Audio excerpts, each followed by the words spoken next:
Thanks, Jeff. It's great to be here tonight. Paul, why don't you tell us a little bit about yourself? Our guest is Paul Squarcia from the Squarcia Group Squarcia Group. of Merrill Lynch. Hi, Paul. Well, I appreciate you having me this evening. A little bit about us. I started with Merrill Lynch and started a team with Merrill Lynch back in May of 2000, which wasn't ideal when you first started because the market went down about 50% from about the day I started till about the middle of 2002. You don't take personal responsibility for that, though. No.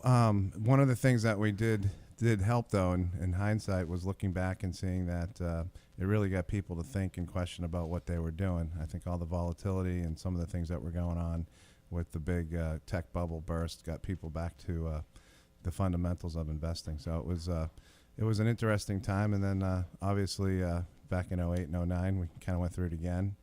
And we're still standing as we sit here in the beginning of 2014. You make it sound like we may not be standing for long. No, I mean, we really just focus with, different clients, and they all have different goals. And, some of them need risk and some of them don't. And we focus on what their needs are and stay true to our whole planning discipline so that we can kind of wash out the fear and emotion that takes over people when these kinds of times take place. Well, you're in a very personal business. I know as a management consultant that people will, the last thing that people want to talk about, especially men, I find, is money. They find money to be the most personal thing in their life and in terms of really disclosing private things. And you really have to get to know people. It's not just about reading the markets. Is that correct?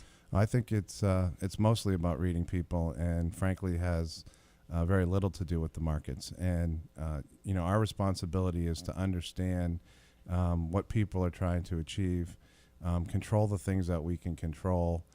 We look at legacy planning for their kids. We look at asset protection, divorce protection, everything that we can do to protect and preserve their money from, the hard work that they've done over the last 10 or 20, 30 years.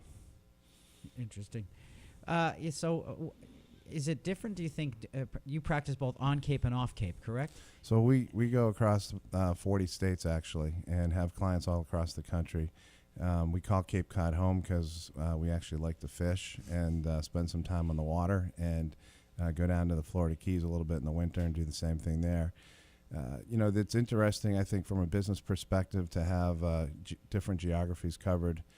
You're not tied into different sectors, so certainly places in Texas and North Dakota are booming today, maybe a little bit more than some of the other states that we do business in. So it's nice to kind of get a feel what's going on around the country, see what's different, and I think it makes us probably more valuable to clients as a result of the experiences that we have with the different people that we see.